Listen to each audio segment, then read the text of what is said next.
నీ fans waiting ఇక్కడ.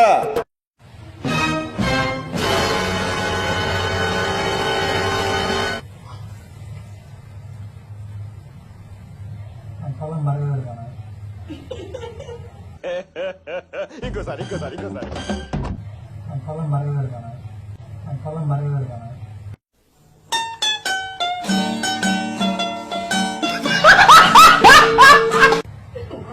మరగబెట్టి కాదు బాబా, అప్ప కాస్తాను మరగబెట్టిస్తాను. ఏం మరగబెట్టా నీళ్ళ మరగబెట్టేది? నేను మరీ అంత ఎదవలా కనపడుతున్నారా? ఓ మాదిరిగా కూడా కనపడలేదా? అడిగిన దానికి సమాధానం చెప్తే తెలివితేటలు అంటారు, చెప్పకపోతే పొగరంటారు. మరి నన్ను ఏం చేయమంటారు?